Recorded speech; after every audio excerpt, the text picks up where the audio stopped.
नमस्ते मित्रों, आप देख रहे हैं मयंतारा, जहां हम छूते हैं अपनी आत्मा की गहराइयाँ। आज की रात है शरद पूर्णिमा की, वह रात्रि जब चंद्रमा अपने पूर्ण सौंदर्य से धरती को आलोकित करता है।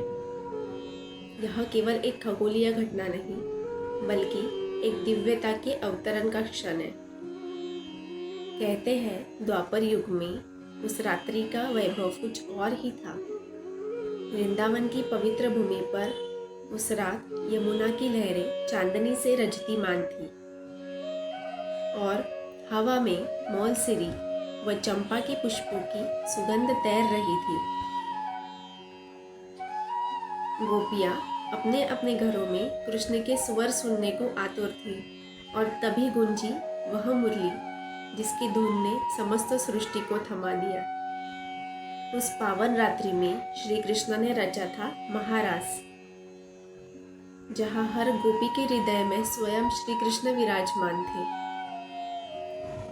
यह केवल एक नृत्य नहीं था, आत्मा और परमात्मा का साक्षात्कार था। उस क्षण वृंदावन में कोई अलगाव नहीं था।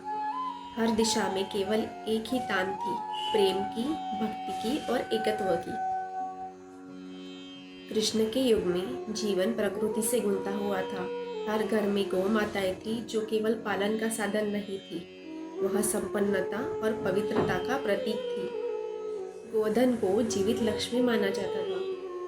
शरद पूर्णिमा की उस रात लोग अपनी गायों को चांदनी में चराने ले जाया करते थे। यह विश्वास था कि चंद्र की उस किरणों में अमृत तत्व समाया हुआ है, जो दूध को औषधि बनाता है और जीवन को दीर्घ आयु देता है। दोस्तों, उस युग की चांदनी में जो अमृत बहता था वो आज भी अस्तित्व में है, बस अनुभूति की दृष्टि चाहिए। चंद्रमा आज भी वही है, शांत, करुण और जीवनदायी। शरद पूर्णिमा हमें स्मरण कराती है कि जब मन निर्मल हो तो चंद्र भीतर ही उदित होता है। यह रात्रि साधना की रात्रि है, जब ध्यान और मौन से अपने भीतर की तरंगों को चंद्र की ऊर्जा से जोड़ने की रात्रि। जो इस रात ध्यान करता है उसका मन गहन शांति में विलीन होता है। भारतवर्ष में लोग इस रात्रि को खीर बनाकर आकाश तले रखते हैं। यह केवल परंपरा नहीं है, बल्कि ऊर्जा को ग्रहण करने की एक विधि है। चंद्र किरणों में एक सोम तत्व होता है जो मन को शांत और तन को संतुलित करता है। प्रभात होते ही जब वह खीर प्रसाद रूप में ग्रहण की जाती है तो यह माना जाता है कि मन, शरीर और आत्मा तीनों का शुद्धिकरण होता है।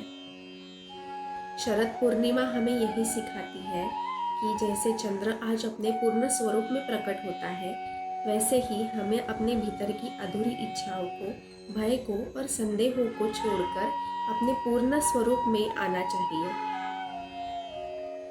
आज की यह रात्रि केवल उजाले की रात्रि नहीं है, यह चेतना के जागरण की रात्रि है, जहाँ कृष्ण अपने भीतर की बांसुरी बजाता है और आत्मा उस स्वर में खो जाती है। जय श्री कृष्ण। दिस इज मयंतारा, जहाँ हर कथा बनती है साधना।